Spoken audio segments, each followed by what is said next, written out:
Professor Angela Stent, you are an expert on all things Russia, on all things Vladimir Putin. What are you going to tell me today? We're going to talk about how the war in Ukraine has turned out rather differently than Putin had hoped it would, and to question what he can do going forward to salvage the situation. Angela Stent, you're a professor at Georgetown University, a fellow at the Brookings Institution. You previously worked in the State Department, and you're the author most recently of Putin's World, Russia Against the West and With the Rest. I mean, my first question, Angela, is there's a lot been written about Russia and Ukraine since the start of the war back in February. It feels like there's been a lot of assumptions in the early days that have gone. I mean, what have you learnt, or what's perhaps shifted in your thinking, if anything at all, since the beginning of the war? I think the first thing I've learned, and many have, is that the much vaunted Russian military really has performed quite badly, and we thought it was some kind of colossus that it had modernized since 2008, and it hadn't. Then I think we've learned that just the chain of command doesn't seem to be functioning properly. There seem to be really no plans about what they were going to do when they failed to take Kiev after 3 days. So the lack of strategic planning is maybe also something that we overestimated the ability of the Russians to do this. We've also learned that the Russian soldiers have been badly trained. They weren't even told really why they were invading, and the morale has been low. And of course, on the other side, we've learned that the Ukrainians, whom we didn't think had a very effective army, have been fighting very effectively, of course with some help from the West, that they have high morale, that they're defending their own country, and they're much stronger and more effective than we thought they'd be. So I think we all have to question a number of the assumptions as a result of this campaign, and particularly the ones we had about the strength of the Russian military and indeed the coherence of the Russian leadership. Why did we have those assumptions? Was it because of what happened in Crimea? Is it because of the Russian involvement in Syria? Because the Russians had, they were able to take Crimea with practically no casualties because the Ukrainians essentially didn't fight back. Yes, they've been effectively supporting Bashar al-Assad in Syria. They, in the end, managed to win the war in Chechnya and subdue Chechnya. And we really haven't seen them in any other major military theaters of war. And I think these are maybe still assumptions that we've had from the Soviet period, that the military was mightier than it really is. You are one of the sort of great chroniclers of Vladimir Putin as Russian president. I mean, you yourself, having worked at the State Department, when did you first become aware of this man, Vladimir Putin? I think I first became aware of him when I was working in the State Department, and he was chosen by Boris Yeltsin to be the prime minister in September of 1999, and then suddenly to be the president already in December of 1999. We didn't know very much about him beforehand. He had been the deputy mayor in St Petersburg in the early 1990s, and colleagues of mine had met him there. But he was a rather grey figure. He didn't really make much of an impression on people, and he was seen to be just a loyal follower of the mayor of St Petersburg. He'd had various jobs in Moscow, and also had been the head of then the newly reconstituted domestic intelligence services, but he really was, as I say, a grey figure. People didn't know very much about him. And then suddenly there he was as president. And in the first year or two, he seemed to be feeling his way. He seemed to be trying to improve ties with the West. He made a famous speech in Berlin where he very much said that Russia and Germany had a common destiny, and he wanted Russia to be part of Europe. He met with different, first of all, Bill Clinton and then George W. Bush presidents, and again indicated that he wanted better relations with the West. So in the beginning, no one was quite sure what to make of him. In fact, I remember when he first came to power, someone who was working in the National Security Council said, is this Putin the spy, Putin the economic modernizer, or Putin the empty suit? Well, I think we wouldn't say he's an empty suit anymore, but he did have these different backgrounds. And of course, he had started off as a KGB case officer in East Germany. So, I mean, has Putin therefore drastically changed? Because I guess the idea we get about him, as you just said, about working for the KGB was that here was this man who was a KGB officer in Dresden. He saw the Berlin Wall fall. He saw the Soviet Union crumble, and he's sort of been angry ever since. Or was that not what was happening in his mind? I mean, in those 10 years before he became president, was he sort of plotting how does he recreate the Soviet Union, or was something else going on? And this man has drastically changed in the last 20 years. He was in charge of foreign economic contacts when he was in St Petersburg in the early 1990s. He recovered from the humiliation of having lost his job as a KGB agent. And as we know, he began to, with some of his colleagues, enrich himself there and become a supporter of a very unique kind of capitalism, if you like. But of course, he was, trained as a KGB officer. He was also, by the way, a judo champion. He was the judo champion of Leningrad. In his early 20s, and I think those skills and the KGB skills he certainly brought to his work ever since then. Whether he was plotting to restore the Soviet Union or some version of the Russian Empire then, it's not clear. He only really started talking about that in the early 2000s. I mean, in 2005, he famously said that the collapse of the Soviet Union was the greatest geopolitical catastrophe of the 20th century because so many Russians, millions of them, were left living outside of Russia. And certainly, if you listen to what he was writing and saying after about 2004, 2005, he was talking much more about Russia's destiny as a great power and it being his role to restore Russia as a great power. You've written a lot about how Putin, on that point of the Russian Empire, sort of models himself on the great tsars of old, Peter the Great, who, founded the modern Russian Empire, who created St Petersburg. Does that lean into a sort of, there is a train of thought which says that Russia, to be seen as that great European power, needs authoritarian, dictatorial individuals over democracy. Do you buy into that idea that Putin is the inevitable consequence of that long path of Russian history where greatness needs an authoritarian figure? Well, certainly if you do look at the long arc of Russian history over the past 1,000 years, you have mainly had autocratic regimes. You've had short periods when there's been revolution, revolt, and you've had something different, but it's usually ended rather chaotically.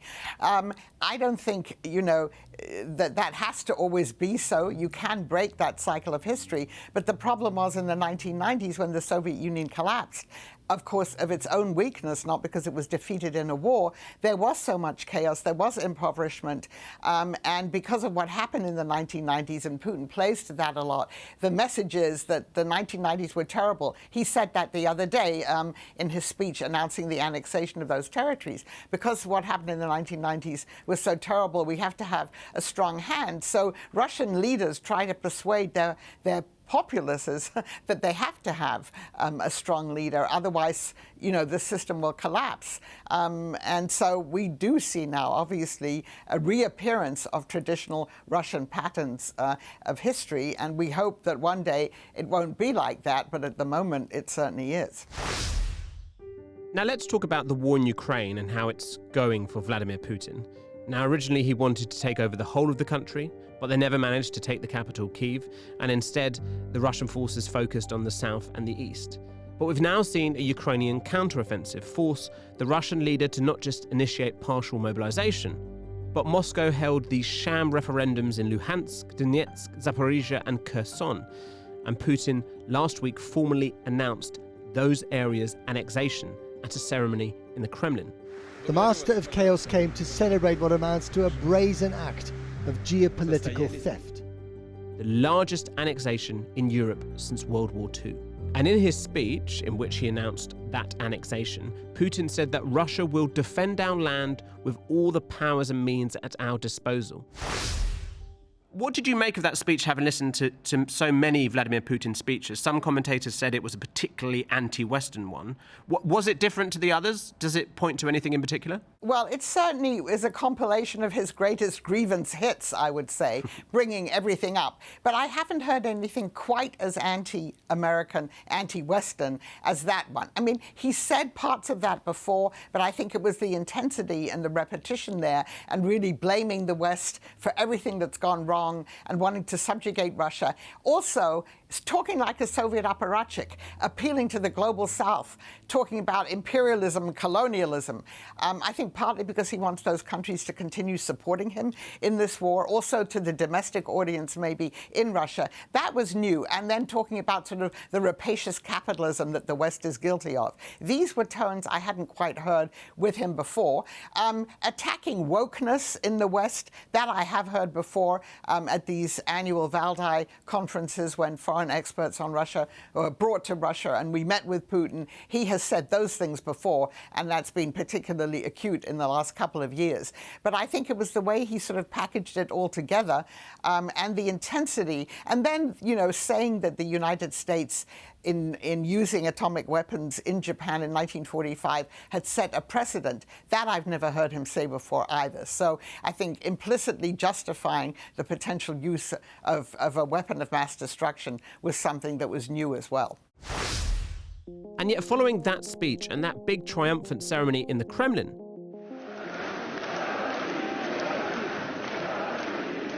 Russia almost instantly began losing territory in parts of those 4 territories that they'd just claimed they controlled.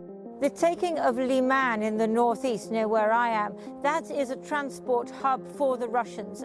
It is also the gateway to Donetsk and Luhansk, areas which the Russians could... Ukrainian troops recaptured the important hub town of Liman, near the Luhansk regional border. And Ukrainian troops have even begun advancing near the southern city of Kherson too.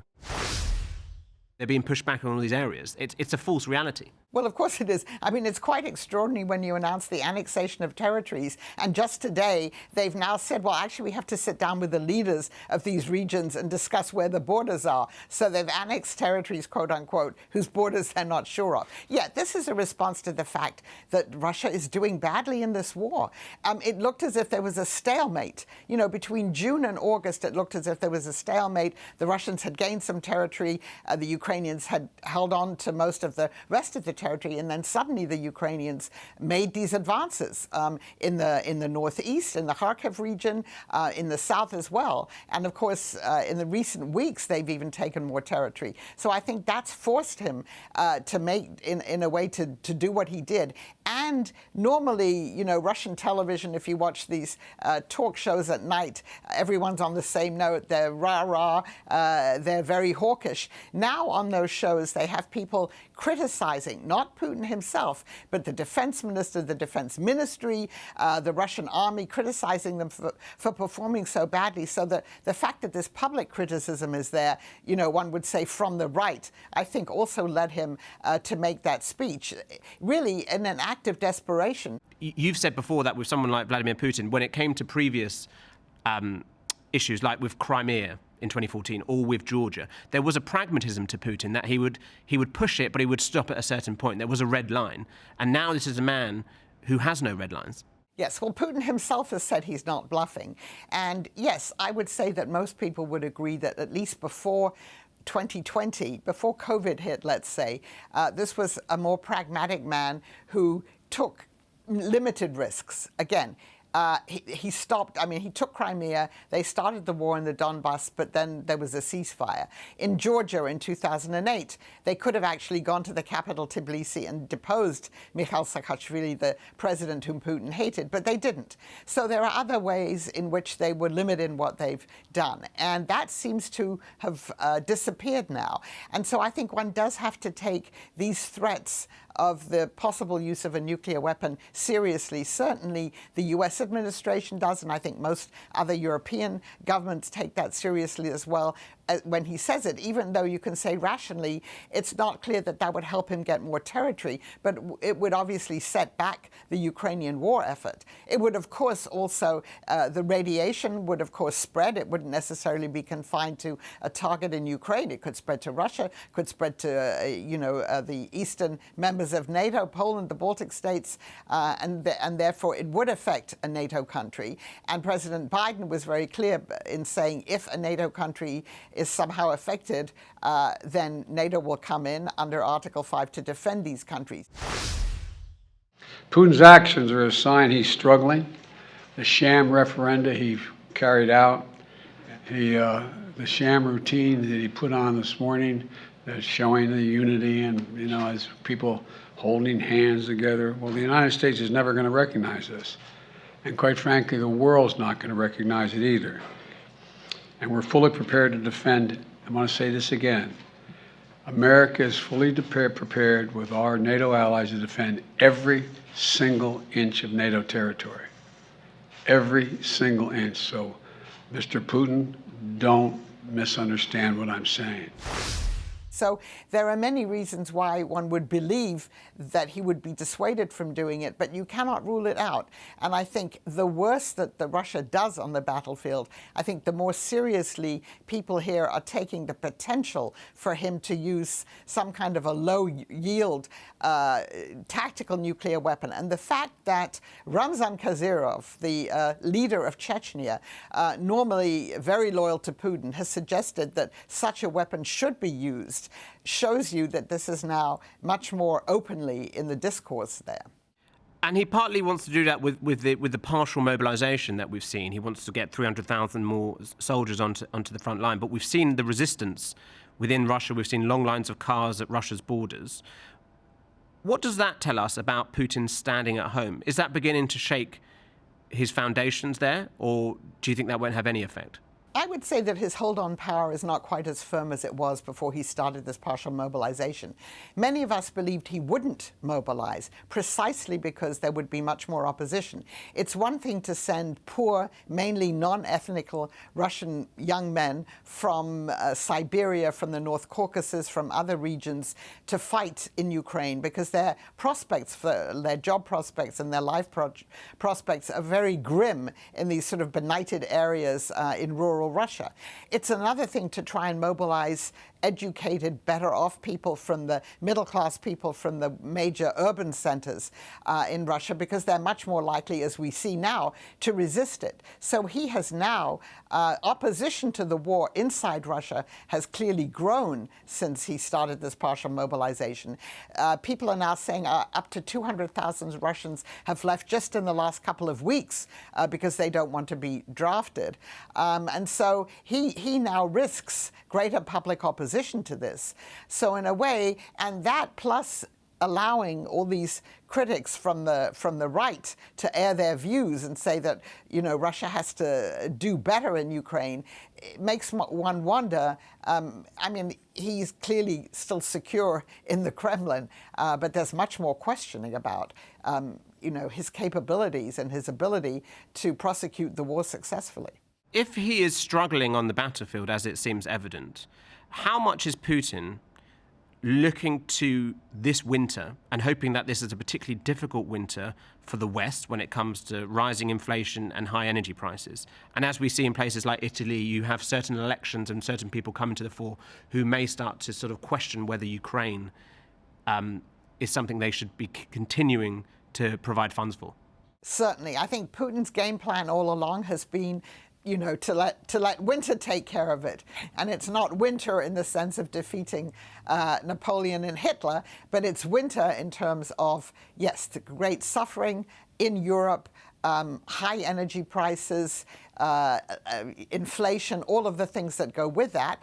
And you have seen already publics in different European countries. Just there was another major demonstration in Prague, I think this past week, of people saying, why don't we lift the sanctions on Russia? You know, we have to think about our own well-being going into the winter. In Italy, you have this new right-wing government that's coming in. We'll see what they do. So I think he is counting on the fact that European unity on sanctioning Russia, punishing Russia, will fade, and that the demands on European governments to take measures that will alleviate the shortages, particularly the energy shortages, and somehow deal with inflation, that those will grow. And, you know, we don't know yet. Obviously, the European countries, and in particularly Germany, are trying to make arrangements for alternative energy sources. You know, the sabotage, the blowing up of the 2 Nord Stream pipelines, of course, raises questions about further energy shortages. Europe's, in fact, said it's going to stop importing Russian oil by December. We'll see whether that happens. And I think it's too early to say whether Putin's calculations are wrong. It's quite possible that by the end of the year, the European unity on these issues and transatlantic Atlantic unity will have frayed. Although I must say that the publics of most major European countries still support aiding Ukraine and sanctioning Russia. You said that, the mobilization that he initiated and some of the protests that we've seen against that has meant that his hold is still strong but slightly weakened. I was reading a piece in the Moscow Times about how in the upper echelons of power in Moscow, there's all this talk of there's no coordination, Putin tells everyone something different, no one has a clue what's going on. Many of them don't support the war in those upper echelons. And yet the dissent is still not there. They're still trying to make the economy work and sustain Russians going ahead for a very long war. Is that what you get a sense of, that even though there is absolute chaos, and that often happens when you only have one person making the decisions, his hold is still quite strong? I think his hold is strong because at the moment there's no alternative, right? He's very assiduously made sure that he doesn't really have any competitors or really any successors. I mean, he's done nothing to prepare to groom someone to succeed him. So it's still a question of the lack of alternatives. It's very hard to get to him. He's very well protected. And yes, I mean, I would say you have an echelon of sort of the economic and technological elite. People, in their 50s maybe and younger, who really would like, for instance, the Russian economy to modernize, to live in a different kind of society. But at the moment, they're just carrying out the instructions that they've been given. Is there any way you can understand how we would get to that point, where you would either have a situation where people would try and force someone like Putin out, or whether Putin himself would be forced to finally choose a successor? Yeah, I think an absolute, an apparent defeat, which he can't anymore spin as, well, we're just regrouping. I think it would certainly be that. And, and this, of course, will probably not happen until next year. The impact of the sanctions is being felt, but it's going to be felt much more next year, particularly the export controls, the lack of access to semiconductor spare parts. Factories are going to have to close down. There are already factories that cannot produce certain goods anymore because they don't have the parts to produce them with. And then if there's more unemployment and the Russian people feel this even more, of course Putin can always come to them and say, as he has in the past, it's not our fault, it's the wicked West that's sanctioning us, and that's why your lives are becoming more difficult. And looking ahead, do you think 2024 could be an interesting year in terms of you have presidential elections in Russia, in Ukraine, and also in America, whether someone like Putin is looking to the long run when someone slightly more favourable towards him, like a Donald Trump, might be back on the scene? Right. So I think Putin's waiting, first of all, for November of this year, where we have midterm elections. And if the Republicans, for instance, take control of the House of Representatives, then I think you'll already see a reevaluation of, why is the U.S., we've given $13 billion so far in assistance to Ukraine. How much more should we be giving them? So the Trump wing of the Republican Party is going to question that. So you might see even a diminution of American assistance next year, even in 2023. And then obviously if Donald Trump or someone who espouses views like him were to win the presidential election in 2024, then I think you would have a reevaluation anyway of this support for Ukraine or pushing back against Russia. I mean, we don't know what will have happened then. So yes, then we have to see whether Putin runs again. And then Zelensky himself, of course, will be up for re-election. And if he makes any deal where, at this point, where he makes territorial concessions, I mean, he's out of power. You've said before that ultimately, whatever happens, Russia will still be quite a key player in geopolitics, won't it? Because of the fact that it still has nuclear weapons, it has the oil, it has the gas, it's still the largest country in the world. And that, countries like America want to focus on China, they want to pivot to Asia. But this whole war has shown that Russia can still cause them a headache, still cause Europe a headache, and it will still be there long into the future, causing them issues. The challenge will be, even after all this war is over, is dealing with a weakened Russia, I would say, and a deglobalized Russia, but still one that has the potential and the ability to act as a spoiler, that does have nuclear weapons, that has oil and gas and other precious resources that people need, uranium, for instance, and how to deal with Russia in such a way, or to persuade the Russians that they should try and have a stake in maintaining order. And really the question is, could you see a Russia that's willing to accept that the Soviet Union broke up, that there are these independent countries now, that Ukraine is an independent country, and Russia can still be a great power and have influence in the world, even if it doesn't have Ukraine. And so I guess finally, what legacy do you think Putin may leave? You know, we've spoken about how he wants to be like a Peter the Great, like a Catherine the Great. What legacy may he actually leave Russia? Well, I think the legacy he looks to be leaving now is very different if you'd asked me this question a couple of years ago. Yes, he did return Russia to the world stage, which is what he wanted to do. Russia was able to exert influence globally in a way that it hadn't been able to do in the 90s after the Soviet collapse. But his legacy will also be of someone who launched an unprovoked invasion on a neighboring country, and who alienated, by the way, many of his neighbors now. The Central Asian countries are pretty wary, as we saw at the SCO summit a couple of weeks ago, of what Russia is doing. Yes, another part of his legacy will be the establishment of a close partnership with China, but we'll have to see how that comes out really by the end of the war. So this is he'll leave a much more mixed legacy, having embarked on this war, than he would have done had he been willing to accept that Ukraine had a right to exist, as an independent country. Angela Stent, thank you very much for talking to me today. Thank you. Thank you.